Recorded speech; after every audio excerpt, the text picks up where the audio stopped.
ist noch fast gestartet. Und es hat, okay. Hast du über das Handy nicht gegangen? Ja, und es hat eine Software gehabt, das kann man so in Studios schalten. Aber das ist echt die Idee gewesen. Also nicht so eine schöne Live-Schaltung mit Satelliten? Kein Satellite. Das ist vorbei, die haben jetzt irgendwie noch zwei von denen. Ich meine 5G und das ist so schnell alles und so. Ja, das Problem ist einfach, wenn du Veranstaltungen hast, dass du nicht durchkommst. Aber es gibt noch so Radiopoeten, die dann immer noch den S-Wagen bestellen, weil sie das Gefühl haben, unsere KKL-Kultur, Vertrag muss direkt über die SNG. Geil. SNG. Signal Satellite News Gathering. Oder es gibt doch auch. ENG, Electronic News Gathering. Was gibt's sonst? Aber heisst nicht SNB, heisst die Satzschüssel vorne, das Ding. Ah, wirklich? Heisst doch SNB. Das kann sein. Signal Noise. Genau, Samba 5.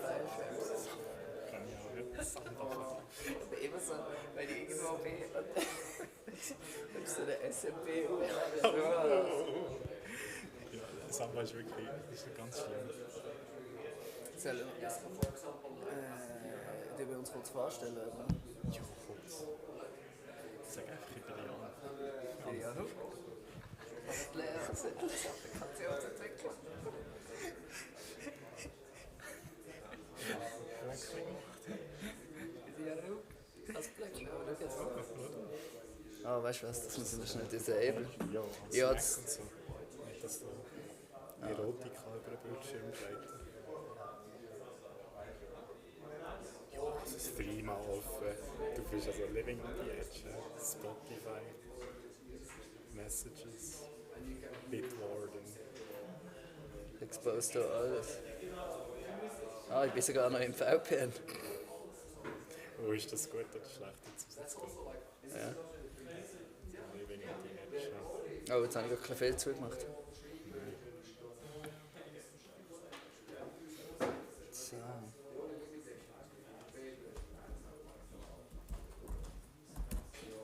Bist du nicht ausgeloggt? Oh nein. Martin, ich schreibe dir jetzt noch schnell deploy. Okay, wann anfangen? 19.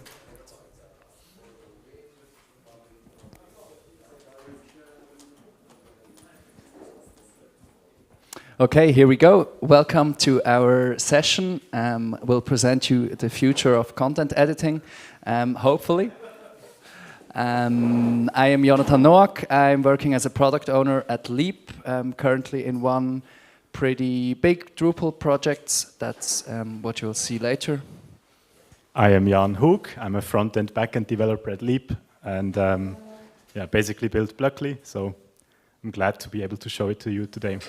Exactly. I will basically show you how it looks like from an editor's perspective, what you see, and Jan will tell you what you get when you look under the hood, how we built it, what we thought about, and everything in that regard.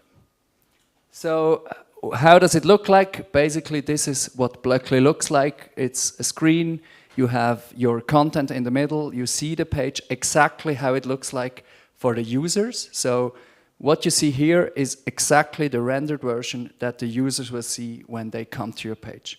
On the left, you have the blocks that you can drag and drop into the page, and then there are several more features which you will see in a demo in a second. So why did we build this thing? The idea was we wanted to make the creation of content easier. We were working on a project for the canton of Basel-Stadt with over 300 editors. And in this project, one constraint was that most of these editors just do it like once a month. So they are not doing it as their full-time job, working in Drupal and getting to know everything in detail. So they really needed a tool that they can use, that they can see, and just start using it.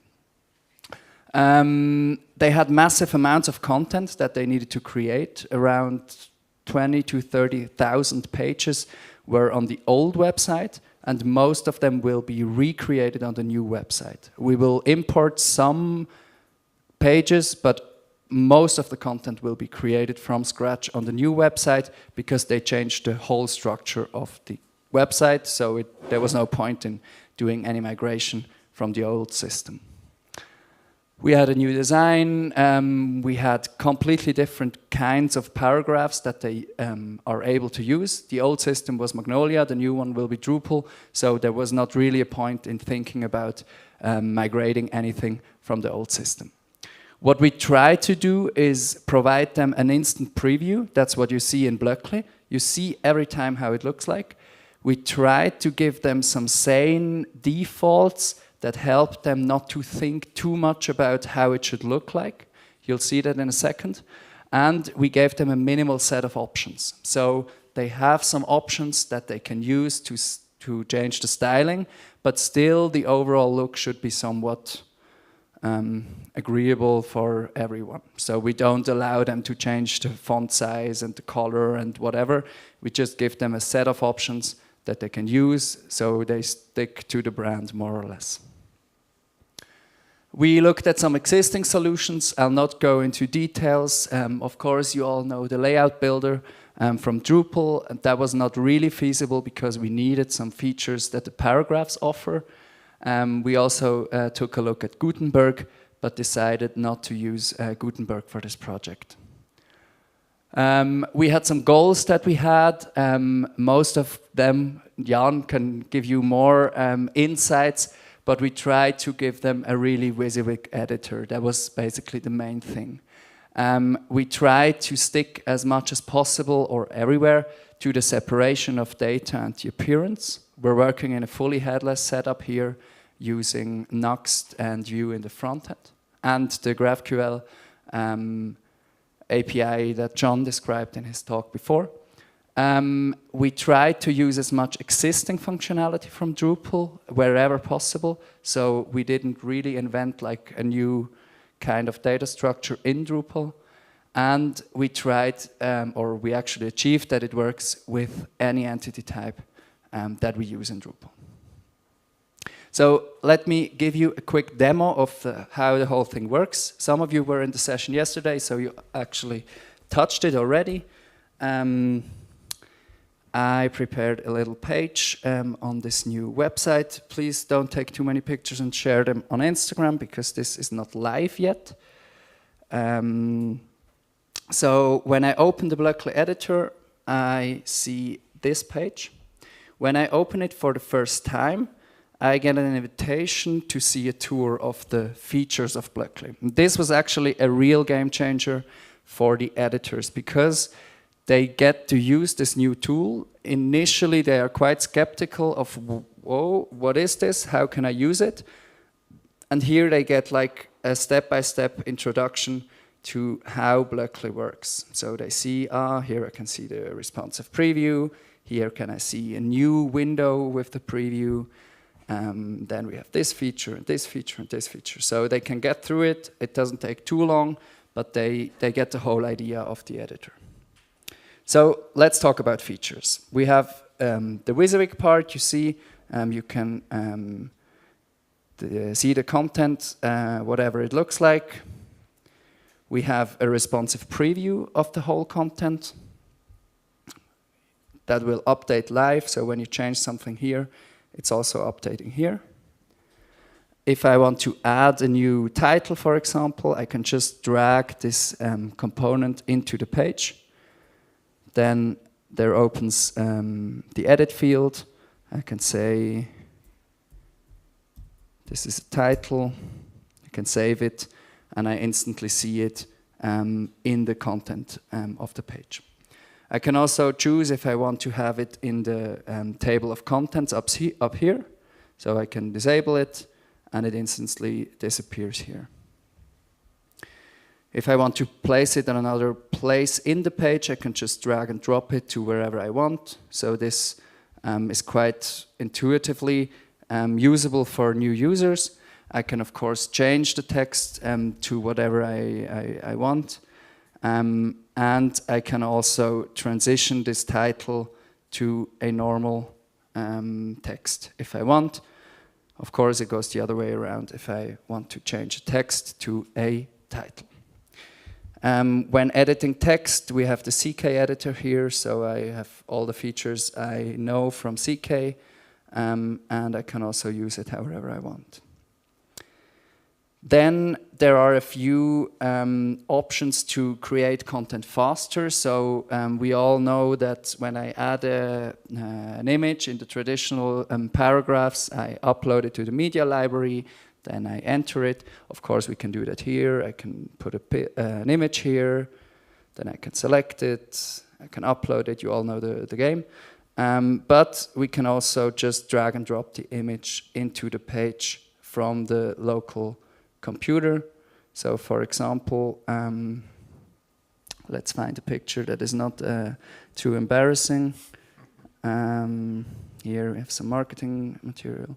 So I drag it in, I get it in the in this clipboard on the right. I can just take it and drag it into the page, and now it's instantly in the page. We have some options that we provide on how do we display the images. They are accessible here, and I instantly see how they look like. So, talking about adding images, we have another feature that is actually quite cool and gets a lot of smiling faces when the editors use it. So when we want to add a video from YouTube, we can, of course, take the video component, add it, then add the link and do the whole thing. But we can also just go to YouTube, take Tailwind version 4, beautiful, copy the URL of this page, go back into the blökkli editor and just paste it with the keyboard shortcut. And blökkli instantly sees, oh, this is a link from YouTube. Probably he wants to embed a YouTube video, so it appears in this clipboard here. I can drag it in. It takes some seconds, and then I have it embedded as a video paragraph on the page. And this is a huge reliever for the editors. They can just throw in their links, and they instantly have the stuff they want here. For the videos, we also gave them some freedom in styling, so if they have a video that they want to be a bit more prominent, they can use this blue background, and it looks a bit more impressive. When we talk about features, one thing we got requested a lot is, I'm editing a page, I'm not really sure if it's good, and I want to send it to a colleague of mine. We allowed this preview here, so what we see now is an edit state. This is not published yet. And if they want to send the pre-published content to another person in the administration that is not even a Drupal editor, maybe it's just a person that knows a lot about Tailwind 4 and maybe should proofread this page, they can just create this preview link. This has like the normal node URL or the normal URL path, but it has some stuff behind. They can send this link, and this page shows the edit state of the page. And if we change something in the blökkli editor, for example, let's make a title here, it also automatically updates in real time in this preview that they can send to their colleagues. Of course, what we also can do, if we can create a live preview in this, in a full screen window on the desktop, we can also show it on mobile. And this was also quite a game changer. So they have the QR code here. They can scan this on their phone, and they see a live preview on their phone while editing. And we got feedback from some editors who said, like, I love this feature. I have the phone on my desk when I work on the content, and they check in real time how the content looks like for mobile. And we all know mobile is hard, and in the administration, they all have huge screens, so no one cares about mobile. And having this option of seeing it on their actual own mobile phone led to them trying to create more or better content for mobile users. What we can also do is we can open the node edit view by clicking on this title. This is basically a node edit view. But we can also change the title right away in the blökkli editor. So we don't need to open the node edit view. We can just change it here and add something, and it's changed, and it's really easy to do. We added support for translations, so I can create a French version of this page. I first need to save this, and then it takes some seconds, and then I can switch to editing the French version directly in this view. Let me quickly refresh it.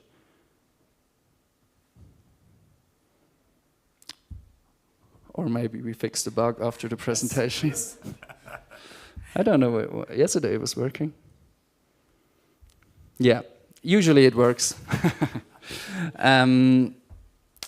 We have some other features that might be interesting for some users. We can display a grid, we can hide or show some additional information. That's not really something that people in the administration do.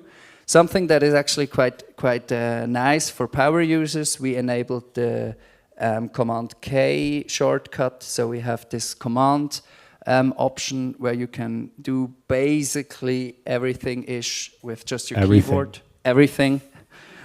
With just your keyboard, so you never need to use a mouse, which is super cool to do.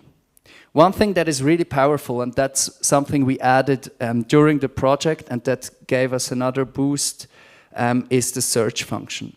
So we can not only see what's on that page, so the paragraphs that are used, we can also search for taxonomies, media that is in Drupal. So I can either search for other content pages, but I can also search for people. So for example, I search for, let's see if I find him. It's the only guy with a picture in his profile, so I always use him for demos. Here I can search for a person that works in the administration. I can drag him into the page, and then it's automatically added as a content block for people working in the administration with his contact. And here we can have an option that displays all fields that we get from this external system. We can also use a reduced one or a minimal one with no additional information. Same goes for media. When I search for, I don't know, Tangele Museum, maybe you know it, I can just search for an image and then drag it into the page from the Drupal media library, and it's instantly added. There is also a shortcut for that, so we have some previews here when I click on media library, and I can take some pictures from here and either insert them into the page or just replace an existing image in the page with it. We have the option to show a history of what we changed. This is in the current edit state, so it's from the last time I published the page until now, and I can go through it and jump back to a point in time where I changed something, and I'm instantly back in time and can go from there. This also was quite well received because editors get hesitant to change things if they're not sure if they can revert them. And as soon as they know they have this history, they start to play around, and that's really, really good to see.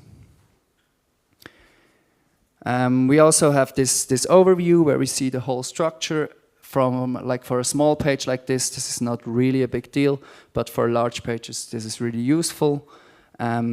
We have this clipboard that you have already seen, so when I paste something into the page, either a text or an image or a video, as we have seen, it appears there. So theoretically, I can also just paste in like 20 different images, and after I pasted them, I can drag them or put them wherever I want.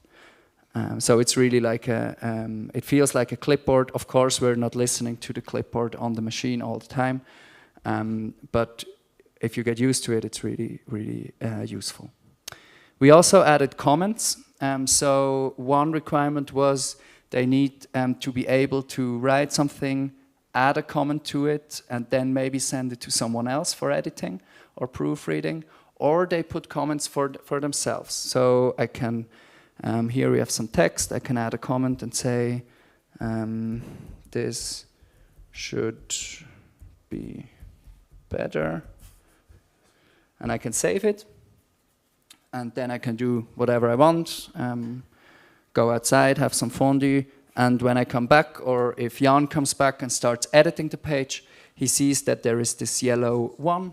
He can click on it, and he sees the content of the comment, and he can answer to the comment, or he can say, this is good, this is resolved, and when you click on resolve, it disappears. There was a bit of a back and forth. Should we delete it? Should we not delete it? Should we just make it gray? But that's what we ended up with for now. We can also see an overview of the comments, also the resolved ones, and this has proven really handy. We have actually, last week I was browsing through the actual content of the new page, and I found a page with like 15 comments of a person who created the whole content, and for each paragraph she wrote, here this is missing, here I need to add this, here I must ask this guy if it's correct. And that's really cool to see. So they are not relying on some Word documents anymore that they send around. So they start to create a content here, make some notes for themselves, and before they go live in summer, they will go through the pages again and resolve the comments, hopefully, and in the end have like better content, which is what we're actually aiming for. We also added some help here with the shortcuts and everything, and try to make it as like a good tool for people who don't use it very often, with like saying defaults, with favorites, with really not too much clutter, but also give some powerful options for those people who really use it every day. And I think we found a good middle ground there. Maybe we tweak it a bit here and there, but this is blökkli as it is now, and we're really happy how it turned out. Of course, when I'm done, I can publish it. And now a new version is created. The history is set to 0. And we can start with the next version of this content. There is also the option to change some settings. So if people want their blocks below, they can change that here. We added a setting for the scroll speed. This is due to our beloved government having really, really bad laptops that they give to their users that have insane scroll speeds, either super fast or super slow. And we cannot really do much about it. So we added this option so at least they can try to make it a little bit more useful. Yes, so this is like the perspective from the user side. And now we get the perspective from the developer side. Yes, thanks a lot. Thank you very much. If it's loading, perfect. Next one here. So let me quickly talk you through like the architecture of this whole thing. So there's two parts that are important. So there's blökkli, which is the editor, which is basically what you have seen now. And there is also Paragraphs blökkli, which is a Drupal module that makes all of this possible. So let me just start quickly with explaining what is blökkli currently. So as you saw, it's a page editor, WYSIWYG, blah, blah, blah. But I think the most important thing is that blökkli, the editor, actually doesn't change any of your data. So it's meant to be like as a generic tool for implementing any page editing. Well, it happens to work with Paragraphs blökkli and Drupal, so that's nice. And it also has no opinion about your data structure. So in theory, you could also use it with Layout Builder or with any data structure, be it Drupal or something else. And what is it not? So I think that's important. So it's not something you can just install and forget and it just works. It doesn't even try to be that. So something like Gutenberg is much more better for this case because you can just install it. I mean, there's Drupal modules for it. And there's plenty of like components you can just enable, but blökkli is not that. It also doesn't provide any paragraphs, so it's really do it your own. And also, unfortunately, currently it still works more like with our own specific setup. So that means with GraphQL, specifically GraphQL core schema, and also with Nuxt GraphQL middleware, which is like a GraphQL module for Nuxt, and with paragraphs. So the Drupal module, the base module is called Paragraphs blökkli, and it implements basically the whole edit state thing. So the edit state is basically where all the changes happen that you just saw in the demo. We don't actually persist, so if you add a new paragraph, we don't actually create the entity and store it in a database, but we just store the information to create a new paragraph. And the more you add like to this mutation stack, the more entries you get basically, and only when you actually publish the changes do you get like, need a second. So we basically put everything in a stack, and when you click publish, we go through the whole stack, and then we do the actual changes to the content. So what you see in blökkli is just like what you did since you published the page the last time. So that's the basic idea. I think it's also more graceful to the whole backend, if not just throw thousands of requests to change the nodes, and that's why we implemented this kind of stack of changes. Thanks a lot. I'm very nervous, maybe you notice it, so be prepared for some weird happenings now. Anyway, so maybe I just skip through like all these submodules because, well, that's just the way you do it usually. One important thing is that you have like a GraphQL schema extension, and that is the one that exposes all the mutations and options so that you can basically integrate blökkli with your Drupal setup. So the edit state is like the thing that stores the information about what you're editing. So you can see there's like fields, there's like a host entity type, UUID. So there's not really like an entity reference because the edit state works with any entity type.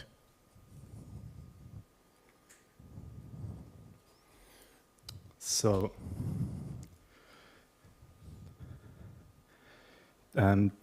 the way that it works with these mutations is that if you look at this node, for example, that has like these paragraphs, and they can also be nested. And what it does is it actually converts it into a flat structure of all the paragraphs, because that's much easier to work on. So basically, if you move a paragraph, you don't have to actually move it into another nested paragraph, but basically just move it in this flat list of proxies. So I just skip through that. It's very boring. In the end, after all these mutations are applied, it basically rebuilds the whole structure. So, I mean, this whole thing is like an entity reference revisions field that has 3 paragraphs now, and 2 of them have a total of 6 nested paragraphs. And during the whole mutation process, yeah, it's basically converted into a flat list and then converted back into like the structure that is known in Drupal. So the mutations, they work on something we call proxies. So if you move a paragraph, if you execute that mutation, you're not actually moving that paragraph, as I said, into another host field, but you just move it in that list. And most of the mutations, they work on these proxies because that's much more performant. And each of these mutations, they are applied one by one. So that means like the same mutations, they always result in the same output. And a mutation plugin can be anything. So it can be like moving a paragraph, it can delete one, it can add a video paragraph from a YouTube URL, or actually, we also have that feature, import paragraphs from another page. So you heard about all these mutations, what a stupid word, but basically blökkli already provides a lot of mutations. You can see on the left, there's like adding, add text, add reusable, duplicate, etc. And every mutation is basically a plugin. It's like a plugin system in Drupal. And in the annotation, you define the ID label, blah, blah, blah, and also the arguments. So for example here, the move mutation, obviously it's like the UUID of the paragraph it needs to move, the host type, host UUID, and then also after UUID, So after which other paragraph should it be moved? Then the mutation plugin obviously also needs to mutate something. So that's the execute method. And in this example, that's again the move example that receives all this information. So the first argument is always going to be the mutation context, from which you can get like a proxy. You can check if it's deleted. Because sometimes you don't need to execute the mutation if it's anyway deleted. So you can skip that. And then, yeah, it sets the host UID, entity type, field name of the paragraph, and then puts it in the correct place in the proxy list. The cool thing is with the GraphQL integration and with these annotations, it can also automatically extend the schema with new mutations. So if you, for example, add a mutation called add text from ChatGPT, you define the plugin and then cache rebuild, then it automatically generates the GraphQL mutation for you. There's a few features that are separate plugins. So for example, there's a plugin type paragraph conversion, which in the annotation you define like the source bundle, the target bundle, and then the convert method should actually implement the conversion of one paragraph bundle to another. So in this example, it converts from a title to a text, which is what we saw in the demo, and it works vice versa. So you just create a second plugin and just switch like text and section title.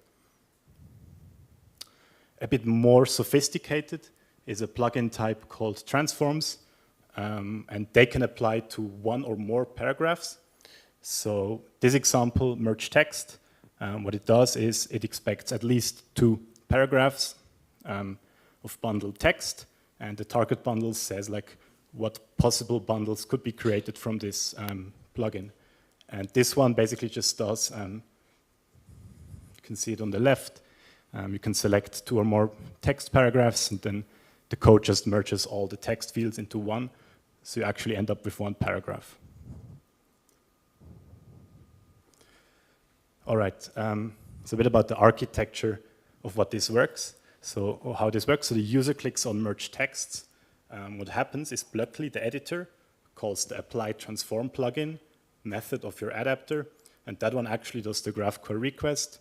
And there's a mutation called apply transform, and it contains the ID merge text, and that one will then execute your transform plugin. And in the end, Drupal returns the updated state, and then blökkli updates that in the front end, which would mean basically these 2 paragraphs are gone and replaced with 1. All right, sorry. So I would switch to the front-end part now. So maybe there's already some questions about the Drupal part that are popping up now. Yes.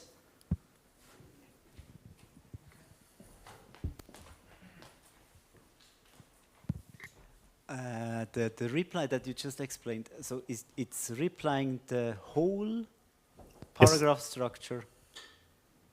Okay. Yes, so you mean the edit state, the mutations? Yes, exactly. So the idea is that you only store these mutations, and on the edit state entity, it's like a field that stores this plugin configuration for every mutation. And basically every time you open the editor, refresh, it takes in the state of the node or whatever host entity, it applies all the mutations, and then returns like the result of it. And that allows us basically to do undo, redo, because we can just switch like the index pointer to like previous state, and then it just executes the mutations up to this point. So you're operating on a specific field of the host entity? Yes, it can be 1 or more. So the input is always like the host entity. It could be like a header, content, footer, reference field. And you can also move paragraphs, obviously, between fields if it's allowed. So that also works. Yeah.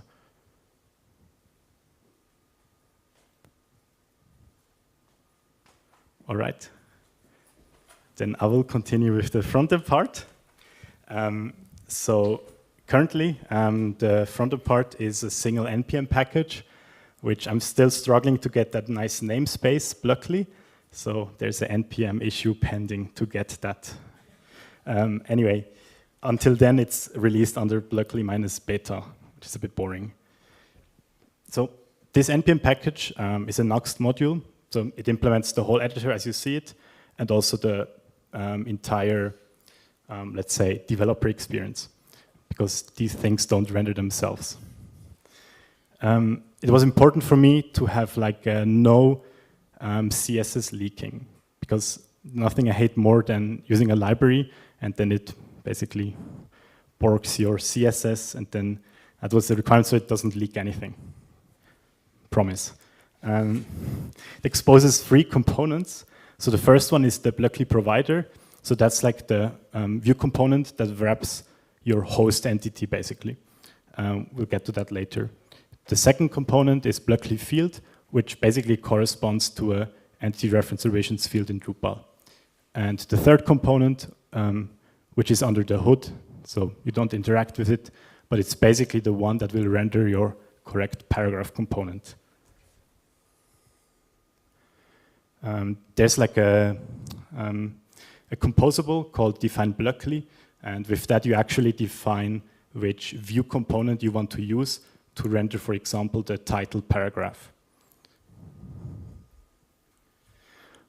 Well, that's a bit boring, but the adapter is actually the heart of blökkli. So you have to think of blökkli as something, an over-engineered way of rendering paragraphs. Because you can actually use it without the editor, and it will just render paragraphs based on an array of objects. But basically, all of that is needed so the editor works.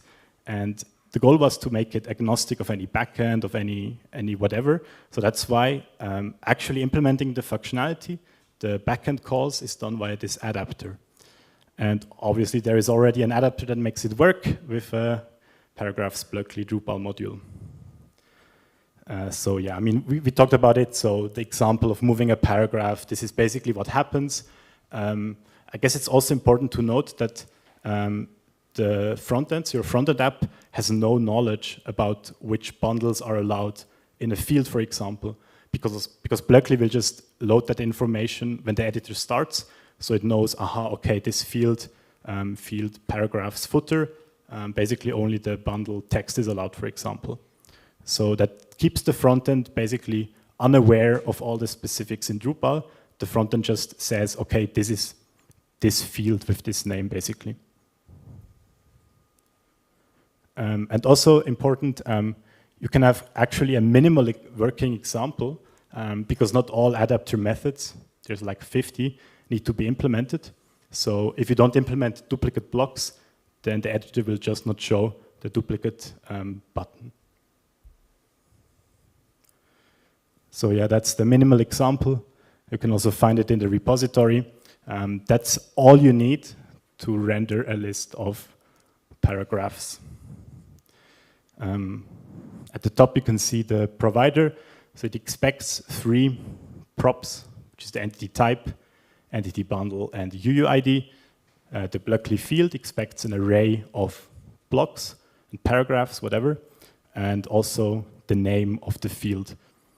In this minimal example, obviously there's no Drupal involved. It's just basically rendering the blocks defined in the array on the left using the components defined on the right bottom.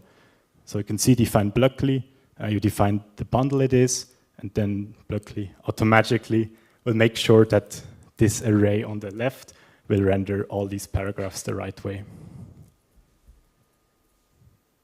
So it was also very important for me to have minimal overhead at runtime. So we don't obviously want to include the whole editor for just anonymous visitors to the page. So when not in edit mode, basically, well, actually none of the edit stuff is loaded because that's basically, it's just loaded on demand. And same is for all these requests you can see. So the moment you start the editor, it gets like a list of all bundles from Drupal, the field configuration, and so on, the comments. 1 second, need some water.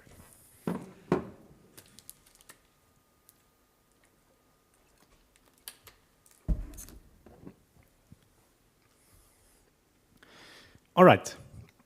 Another cool feature is the editable fields. So it's nice and all that you can drag and drop paragraphs and so on, but it would be, it's quite nice if you can actually edit like text on demand. And then you can just double click on a text field and then edit the text directly. So you do that by using the blökkli editable directive, and you define the field name, which is the Drupal machine name for it, and the blökkli gets then basically from Drupal a list of all these possible text fields and what type they are.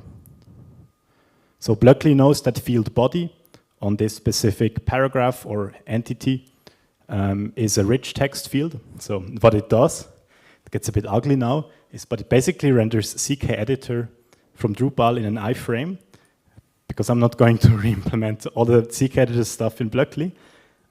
But that way, you can basically have all the CK editor features inside blökkli in an iframe. I guess it's a good trade-off. For non-rich text fields, well, that's easy. I can just render a normal text area, and that also works quite nice. Another feature are the droppable fields. So not only can you annotate like text fields in a view component, but you can also annotate media reference fields. And what they allow is that you can, from the media library, just drag and drop a media entity and replace it somewhere. So currently it only works with a cardinality of 1. Haven't implemented any index stuff yet, but that might come at a later stage. Right. You can not only edit paragraphs in the setup, you can also edit the node title or node header image, whatever, and it works the same. You just annotate the place where you actually rendered the title, for example, and then the editor, when you double-click that element, it will render the text area, and when you hit save, it will update it on the node. And again, it will not actually persist it will just add a mutation that does that. Yeah, that's how you define the paragraph component using define blökkli. There's a few nice features there. You can define options. You saw it in the demo, like background color and so on. So it was important to like differentiate between appearance and data structure. So Drupal should remain the master of data structure, but the front end should basically be able to define like all these options. And that's how you do it in the composable. It's all nice type safe, etc. You can define various types of options. So a few examples like checkboxes, radios, multi-select, and so on. And they're actually stored as behavior data on the paragraph. Thanks to John, he also implemented a way that you can edit these same options also in a normal Drupal form. So the behavior plugin basically takes a JSON file that blökkli generates, and based on that, it then dynamically generates the same options that you have in blökkli, also in the paragraphs behavior form. Speaking of behaviors, a component can also define, okay, bit of a backstory. That's something, because previously we were doing layout builder, and something that I didn't like is that the drag and drop stuff is always connected directly to the root of an element.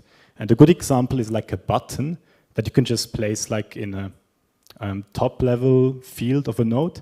And if it's in this case, then it has to render a container, because other paragraphs like sliders, they require full width. So this feature basically allows you to say, okay, for drag and drop, actually only the button should be used. So it ignores the container. So editors, if they click left or right of the button, even though it's the component, it actually doesn't do anything. Oh boy. Another nice feature. I mean, a lot of you are probably aware of it, but sometimes you have like these one-off components. So in this example, something like a call to action section that looks the same on all pages. And previously, what would you do? Maybe you have some paragraph that provides the data structure that makes sense for this call to action section. And if not, you unfortunately have to create the paragraph type call to action section, and then only create one entity of it, and then via a library make it reusable. Fragments solve that a bit in a sense that there's a paragraph type called blökkli fragment that has a single field, which is called blökkli fragment name, and the actual components. So here are a few examples, like a call to action section, a GitHub star button, or the main menu links. They are defined in the front end. So they don't get any data from Drupal, but they're basically just stored as like a paragraph type, paragraph bundle fragment. And that way you can have like all these random one-off things available to editor for drag and drop without having to create like a new paragraph types for it. Yeah, so if you feel fancy and want to dive into extending blökkli, that's also possible because everything blökkli offers is implemented in a modular way. So literally the button to close the editor is also implemented as a feature. This example here is maybe something more useful. This is a feature. This is the feature that basically implements deleting a block or a paragraph, and it just uses like a plugin component, like an item action, delete with icon delete, and then it has a handler on click what to do, and in this case it calls the adapters delete blocks method with these UIDs. So it's very easy to extend the editor with custom functionality. So in fact, for one client, we added a country toggle so that you can actually see like a preview of the, so they have like content specific for countries. And it was super easy to implement with blökkli because you can just define like an option on the paragraph, like country. So for which country is it visible? And then inside blökkli, you can implement like a custom editor feature where you can toggle between country and you instantly see like, okay, this is how it looks like in Switzerland, in Germany, and so on. Okay, so a bit of a pain point for me personally is like drag and drop. So if anyone has had to work or had the pleasure to work with the native drag and drop API in web, it doesn't work. So that's why there's tons of like libraries that do it for you. But the problem is, I mean, they always only work for like simple to-do lists where you have like one line of text and just drag and drop it, and then that's it. But what we have here is, so blökkli now supports unlimited nesting, by the way. So you can have like 10 levels of paragraph nesting. Not that you should do that, but you could. But yeah, that adds some problems with like drag and drop libraries that don't really know that. And initially, I used Sortable.js, which is like basically the Swiss Army knife of drag and drop stuff. But yeah, the main problem is that it's very unreliable in regards to where can you drop stuff. Because if you have 10 levels of nesting, it can get tricky to know, okay, where can I actually drag and drop it? And the problem is like with animations. So if you drag maybe like a huge section, 2 paragraphs to the top, and if you animate it the whole time, then it can get very irritating because like all of this layout shift happens. And basically under the hood, what all these libraries have to do is like, they have to rebuild the whole layout to know if I drop something here, well, is it flexbox, is it grid, is it float? So what direction will it actually shift? And that's quite tricky. And I just didn't want any of that, so built it myself. And the way it works is that no animations. So it's actually the moment you start dragging something, it determines like where are potential places where you could drop that. And it's a hard problem, so it doesn't work quite good yet, but it works for simple things like grid, and it checks like, is it grid, which direction does it go? It's like flex, and then flex column, row, etc. So it tries its best to do that, and the fallback is always going to be just a horizontal, a vertical line where you can drop it. All right, a bit about the future. So as I already said in the beginning, it's very, very tight still to Drupal and everything. But while the editor is quite modular and everything, it still needs a bit of work. And the first important step is to remove the hard dependency on Nuxt. because currently you can literally only use it in a Nuxt headless setup. The goal is to at least have it in a second step as a view library, so you can actually use it like as a SPA in a Drupal rendered page, basically. And the other dependency to remove is like the reliance on blökkli field and blökkli provider, because what they essentially do is they just set some data attributes on the element. So for example, the drag and drop action, it just goes through the DOM and checks, okay, this block paragraph with this UID, it goes up the parents and sees, it's this field. It goes up again more, it's this provider. So that's how it knows the information. And in theory, you don't need view for that. You can just do that with some pre-process hooks and add these same data attributes to like the rendered paragraphs or field item lists. And the goal in the end is basically to have something that works also for like classic Drupal rendering. But the main problem, I think, is that with the architecture, you would have to re-render the whole page after every mutation, because that's just like how that state works, like input mutations and then return or the rendered output. But maybe it's possible, would be nice. And in general, just having some more adapters for people that love to use Layout Builder, that would be possible. Already now, you could implement that quite easily, I guess. And what I think could also be nice is to extract like the whole mutations edit state thing into like a separate module, so that it's not bound to paragraphs. I mean, I love paragraphs, but maybe there's better things, who knows, or other things. So that could be could also be an option. Well, that's an old slide. Ignore that. All of it is already open source, so I'm not showing that slide. I've actually started to prepare like a demo setup of the Drupal module and Nuxt and everything, but I'm struggling with default content, so it will take some the weekend to fix that. But check out the GitHub repository for blökkli. There you can find the editor, the Nuxt module, and on Drupal.org you can find paragraphs blökkli, and soon on GitHub as well you will find the demo repository.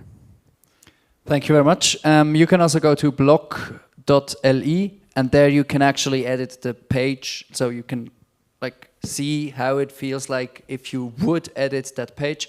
It's all happening in your local storage, so it will not be applied to the website. Thank you very much for listening to us. Thank you very much, Jan, for countless hours working on this thing, fixing bugs when editors complained. Thank you, John, for providing very useful help all the time. And I hope you give it a try and maybe use it in your projects and maybe contribute back to the module. Thank you.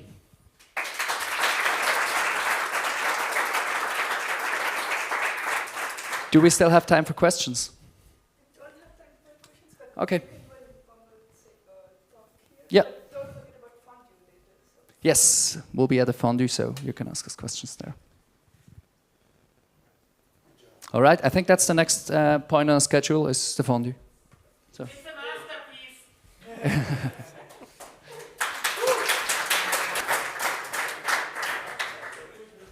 Well done. Oh boy. Great. Barcelona can kommen. Performance was great. There's nothing to be nervous about in there. Yeah.